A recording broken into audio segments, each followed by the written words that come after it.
لیکن وہ ایئرپورٹ کے اوپر ہی پھنسے رہ گئے, ان کے پیچھے نہیں لوگ گئے ہیں. اگر ملینز کے حساب سے نکل آتے تو شاید نواز شریف باہر آ جاتے. اس طرح بہت دفعہ ہوا ہے کہ یہاں حکومتیں گرتی رہی, بنتی رہی, عالمی طاقتوں انوالو رہے. عالمی طاقتوں نے ہمیشہ پاکستان کی حکومتوں کو گرایا بھی اور بنایا بھی ہے. اسی طرح ہی آج کرتے کرتے کرتے اب آپ کو ایک رائٹ وے مل گیا. عمران خان نے آپ کو آ کے ایک رستہ دے دیا. اس نے کہا کہ جی غیرت کے ساتھ آپ نے جینا ہے, اور اسی حوالے سے اس نے جب کام کرنا شروع کیا اس کے اوپر بھی عالمی طاقتیں جو ہیں وہ ایک دم سرگرم ہو گئی, اور انہی طاقتوں نے اسے گرانے کے لیے آپ کے جتنی بھی اپوزیشن کی وہ جماعتیں جنہیں صرف اقتدار چاہیے ان سب کو اکٹھا کر دیا, اور انہیں اکٹھا کر کے ایک وے پہ جا کے انہیں کہہ دیا کہ آپ نے صرف عمران خان کی گورنمنٹ گرانی ہے, پیسہ, طاقت, سسٹم ہم آپ کو دیں گے. آج جو پی ٹی آئی کے لوگ ہیں ان کے ضمیر خریدے جا رہے ہیں, وہ اس کی وجہ کیا ہے؟ اس کی وجہ یہی ہے کہ پی ٹی آئی کے لوگوں کے ضمیر خرید کے گورنمنٹ گرانے کی کوشش کی جا رہی ہے. لیکن اب دور بدل گیا. پہلے چھانگا مانگا کی اپوزیشن میں اچھا یہ چیز ضرور ہوتی تھی کہ نون لیگ یا مثلا ان کے پیپلز پارٹی کوئی بھی جب ضمیر خریدے جاتے تھے تب یہ شور نہیں ہوتا تھا, باہر کسی کو نہیں پتا ہوتا تھا کہ یار ضمیر خریدے جا رہے ہیں, یہ ضمیر بکاؤ لوگ ہیں, انہوں نے جناب پیسہ پکڑ لیا, یا انہوں نے کوئی مفاد پکڑ لی, یا انہوں نے ٹکٹ کس بیس پہ دی, یا ان کی وجہ سے گورنمنٹ گر گئی.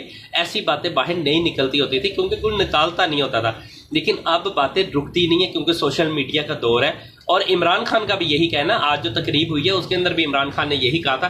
اس نے کہا تھا کہ اب سوشل میڈیا کا دور ہے, عوامی غضب سے نہیں بچ سکتے. یہ جو ضمیر فروش لوگ ہیں انہوں نے جب بھی حلقے میں جانا ہے انہیں سامنا کرنا پڑنا ہے عوام کا, اور جیسے یہ عوام کا سامنا کریں گے تب پتہ چلے گا کہ انہوں نے کتنا بڑا قومی جرم کر دیا. اگر آپ نے بکنا ہی ہے ٹھیک ہے, آپ ریزائن دیں, استعفیٰ دے کے باقاعدہ اس جماعت کے ساتھ پاس سے ٹکٹ لیں اور اس کے اوپر فائٹ کریں, جیتیں, جیت کے آگے ان کے پینل میں آگے بیٹھ جائیں. لیکن اگر آپ پی ٹی آئی سے جیت کے آئے ہیں تو پی ٹی آئی کے ہی ٹکٹ کے اوپر آئے ہیں, پی ٹی آئی کی ووٹ کے ساتھ آئے ہیں, تو پھر آپ غداری نہیں کر سکتے. ایسا بالکل نہیں ہوتا کہ آپ غداری بھی کریں, فائدہ بھی لیں اور پھر آپ عوامی غضب سے بھی بچ جائیں. بالکل ایسا نہیں. آج دیکھیں نا راجہ ریاض کے ساتھ جو کچھ ہو رہا ہے, کبھی سوچ بھی نہیں سکتے کہ راجہ ریاض کی اتنی انسلٹ ہو جائے گی, اس قدر اس کے خلاف ریئیکشن آئے گا. باقی جو ہے جتنے بھی ایم این اے ہیں ان کے خلاف بھی بڑا شدید عوامی ریئیکشن آ رہا ہے. ابھی تو وہ حلقوں میں گئے نہیں ہیں, ابھی تو وہ صرف چھپ چھپا کے بیٹھے ہوئے ہیں, یعنی کہ ادھر سندھ ہاؤس اسلام آباد میں. جب وہ حلقوں میں نکلیں گے نا پتہ تو تب چلے گا کہ عوامی غضب ہوتا گیا. اچھا, لوگوں کے لیے یہ بہت ضروری ہے. آپ کو بتاؤں کہ عمران خان کے بارے میں لوگ یہ کہہ رہے ہیں کہ جی بس عدم اعتماد کامیاب ہو جانی ہے, اس کے بعد جناب چل سو چالو, عمران خان چپ کر کے بوری بسرا اٹھائے گا اور اپن نکالا چلا جائے گا, اپنے گھر جا کے سو جائے گا, بس اس وقت ٹھیک چل پڑا ہے. باقی 9 جماعتوں نے اپنے اپنے عہدے تقسیم کر لیے. اچھا, اس سے پہلے ایک بات اور بتاتے چلوں. ایک کیک ہوتا ہے, آپ نے کیک رکھ لیا درمیان میں, اس کے 9 حصے کرنے ہیں. اب جو کٹنگ کرنے والا ہے ہو سکتا ہے اس کی چھری صحیح طریقے سے چلے نہ, کسی کو زیادہ کیک مل جائے, کسی کو کم مل جائے, یہاں بھی آ کے لڑائی ہونی. 9 جماعتوں نے اقتدار سنبھالنا ہے. 9 جماعتوں نے اقتدار. دیکھیں جو صدر بن جائے گا وہ صدر کے سیٹ اپ کے اندر جا کے اپنے مفادات لینا شروع کر دے گا. جو وزیر اعظم بن جائے گا وہ وزیر اعظم کے مفادات لینا. عوام کو آنکھیں کھولنا پڑے گی, دیکھنا پڑے گی, سوچنا پڑے گا کہ ہو کیا رہا ہے. اگر 9 جماعتیں اقتدار پہ بیٹھتی ہیں, گورنر کسی کا ہوگا, سی ایم کسی کا, وزیر اعظم کسی جماعت کا, یہ وزیر کسی جماعت کا, کام کون کرے گا, کس طریقے سے کرے گا. صدر کہے گا میں یہ نہیں کر سکتا تو وزیر اعظم کہے گا میں یہ نہیں کر سکتا, گورنر کہے گا بھائی جی میں آپ سب کی نہیں مانتا, میں اپنی مرضی سے چلوں گا. عوام کو چاہیے کہ پوری طرح وہ عمران خان کے ساتھ کھڑی ہو, پورا پریشر دیں.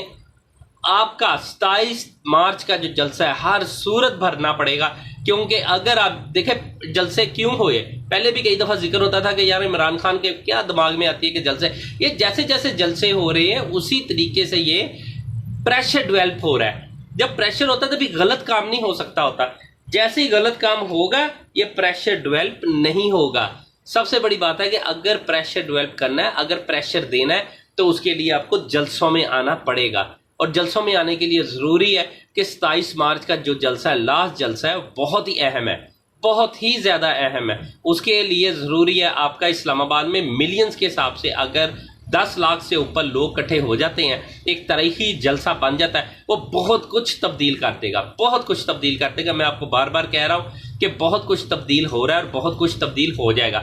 اچھا, میرا یہ جو اس کے اندر ایک اور چیز ہے, گورنر راج کے حوالے سے بھی, گورنر جو اس سندھ ہے انہوں نے یہ ایک پریس کانفرنس کے دوران یہ بھی کہا تھا کہ مجھے حکم ہوگا تو میں گورنر راج لگا دوں گا, ایک لمحہ ضائع کیے بغیر.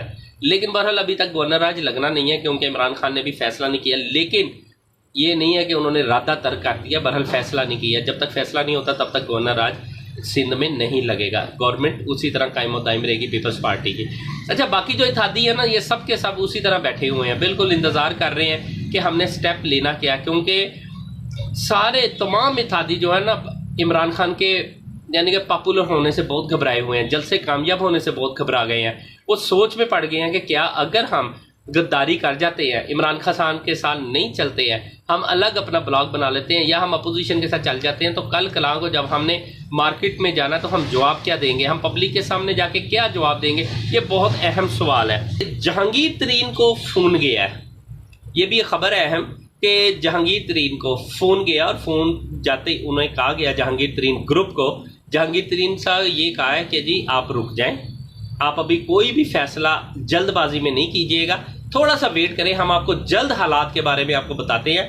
حالات اچھے ہونے جا رہے ہیں، بہت جلد اچھے ہونے جا رہے ہیں، اور انشاءاللہ تعالیٰ یہ حالات جو ہے آپ کنٹرول میں آ رہے ہیں. لہٰذا آپ کوئی بھی فیصلہ نہیں کرنا. لہٰذا جہانگیر ترین گروپ جو ہے ابھی تک اس نے کوئی فیصلہ نہیں کیا، وہ رک گئے ہیں اور انہیں روک دیا گیا. اب دیکھنا یہ ہے کہ حالات کتنے دنوں کے اندر جو ہے نا تبدیلی کی طرف جاتے ہیں. فواد چودھری نے بھی رابطہ کیا ہے، ان کا بھی یہی کہنا جہانگیر ترین گروپ سے کہ جی حالات بہتری کی طرف جا رہے ہیں، تو لہٰذا آپ تھوڑا سا ویٹ کریں. پر ہے وہ یہی ہے کہ کیا چیف آف آرمی اسٹاف سے جو ملاقات عمران خان کی ہوئی ہے وہ کس حوالے سے ہوئی ہے.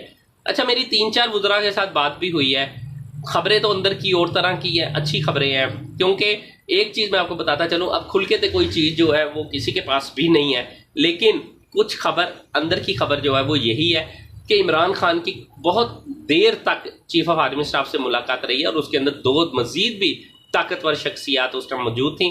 لیکن اس ملاقات کے اندر خوشگوار لمحات کے خوشگوار موڈ کے اندر یہ ملاقات رہی ہے، اور پھر ہیپی موڈ کے اندر ختم ہوئی ہے. یہ بہت چیز اکاؤنٹ کرتی ہے. بس آپ کے سمجھنے کے لیے اتنا ہی بہت ہے کہ جو چیف آف آرمی اسٹاف کے ساتھ ملاقات ہیپی موڈ میں ختم ہوئی ہے، اس کا مطلب ہے کہ حالات اب بہتری کی طرف چلیں گے. آگے کیا حالات ہوتے ہیں، کیا سسٹم چلتا ہے، یہ ایک الگ سبجیکٹ ہے، لیکن حالات بہتری کی طرف جا رہے ہیں. ویٹ کرنا پڑے گا عوام کو. بہرحال اپنا جو ہے پریشر وہ پیچھے نہیں کرنا پڑے گا، عوام کو نکلنا پڑے گا، عمران خان کے ساتھ کھڑے ہونا پڑے گا. کیونکہ عمران خان کا یہی قصور ہے نا کہ وہ غریبوں کے لیے سوچتا ہے. ساری جماعتیں جو ہیں، جتنی اپوزیشن جماعتیں ہیں پی ڈی ایم کی، وہ سب جانتی ہیں اگر عمران خان نے یہ اپنا بجٹ دے دیا اور بجٹ پاس کرا لیا، یہ اس میں بہت سارا ریلیف ہے. اس کے علاوہ اگر وہ جتنا رائٹ وے پہ جا رہا ہے، اگر انہیں مزید عمران خان کو روکا نہ یا تنگ نہ کیا، تو عمران خان جس حساب سے ملک کو لے کے چل رہا ہے، بہت جلد ملک جو ہے پاکستان بہت تیزی کے ساتھ ترقی کی جانب جا رہا ہے، اور پھر عمران خان کو ڈھانا، عمران خان کو ہرانا بہت مشکل ہو جائے گا، جس کی وجہ سے وہ یہ سارا شور شرابہ کر رہے ہیں. اور اس کے اندر جب عالمی طاقتیں بھی مل جائیں، ملک مخالف طاقتیں بھی جب مل جاتی ہیں، تو پھر وہ طاقتور چیزیں بن جاتی ہیں پھر اور زیادہ. لیکن انشاءاللہ تعالی جہاں عوام کھڑی ہو جائے وہاں عالمی طاقتیں کچھ بھی نہیں کر سکتی ہوتی. جہاں عوام کھڑی ہو جائے وہ ملک دشمن طاقتیں جو ہیں وہ منہ کے بل گر جاتی ہوتی. لہٰذا عوام کا کھڑا ہونا عمران خان کے ساتھ بہت ضروری ہے. اب تک کے لیے اتنا ہی. منان اشرف کو اجازت دیجیے. اپنا اور اپنے چینل کا بہت خیال رکھیے گا. اللہ حافظ.